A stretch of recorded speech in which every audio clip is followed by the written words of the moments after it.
که میگفتن مالکا و عدم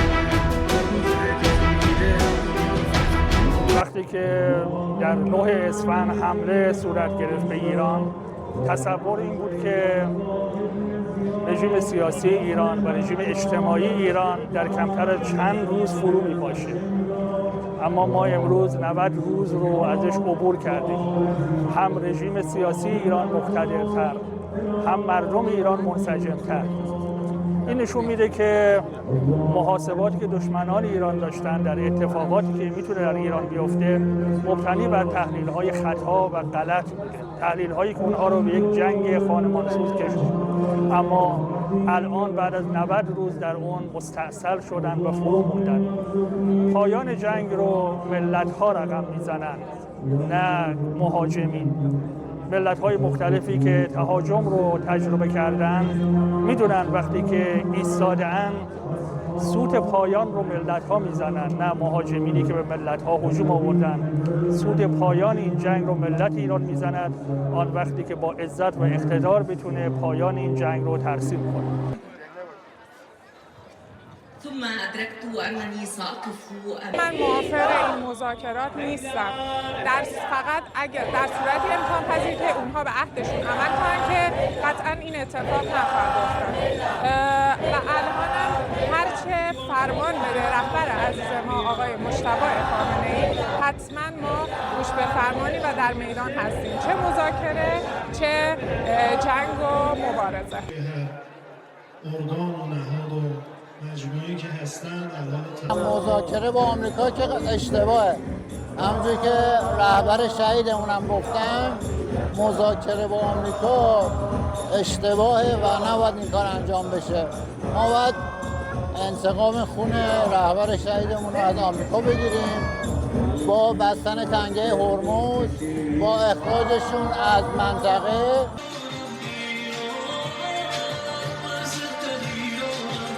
90 روز مردم پای کشور و نظام و امنیتشون وایسادن. الحمدلله روز به روزم راسختر. روز اول فکر نمی‌کردیم که 90 روز ما بتونیم پای میدون وایسیم.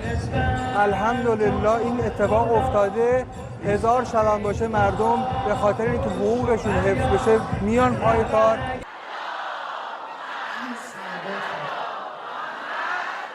هر شب حضور مردم نسبت به شب گذشته خیلی پرشور و نشاط‌تر بوده و به نظر من توافق با آمریکا یا جنگ با آمریکا هر دو صورتش به صلاح مملکت باید باشه. یا توافق که دیگه هیچ جنگی نباشه یا جنگ که دیگه قطعیت مشخص باشه. ایرانی که با شیعه 12 امامی ممزوج شد و مظهر قدرت تو قضیه تنگه هرمز هم شما فکر می‌کردید ما لاف میزنیم نمیتونید.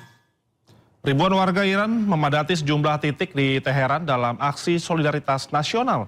Massa turun ke jalan membawa bendera Iran dan memberikan dukungan kepada pemerintah serta angkatan bersenjata Iran di tengah meningkatnya ketegangan kawasan.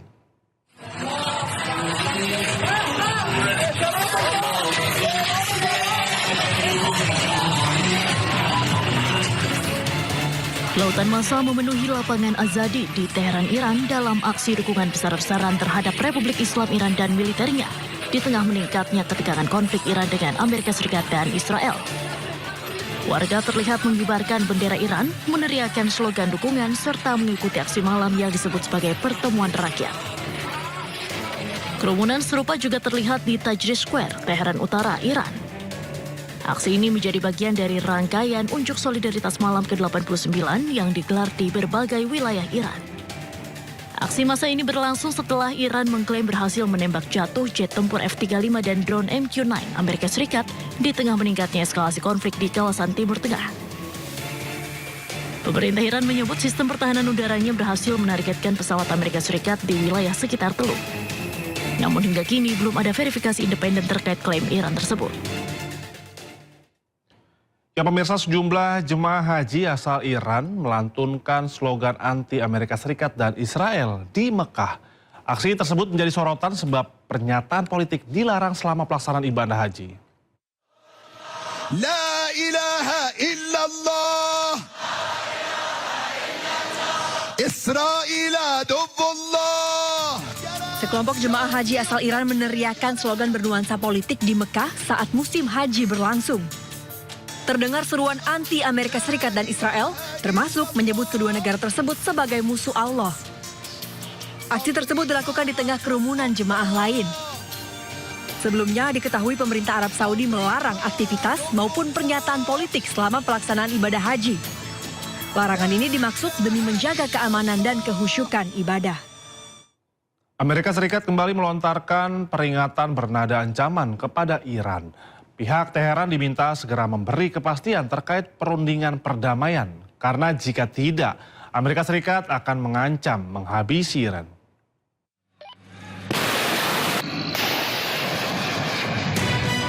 Tidak tanggung-tanggung, Presiden Amerika Serikat Donald Trump menyebut akan menghabisi Iran jika tidak segera memberi kepastian terkait perundingan perdamaian. Tidak hanya itu, Amerika Serikat menuduh Iran mencoba memainkan strategi menghabiskan waktu agar bisa mendapat kesepakatan yang lebih menguntungkan ketika tekanan politik terhadap pihak Amerika Serikat meningkat. Mr. President, how would you characterize the current state of the talks with Iran? I guess if it were a football field, what yard line would you be on? Well, I think we're doing very well. I think are starting to give us the things that they have to give us, and if they do, that's great. And if they won't, then the man on my left is going to finish him off. Is there a time frame in your mind?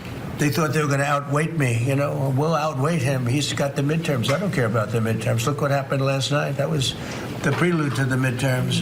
People understand it. They know that.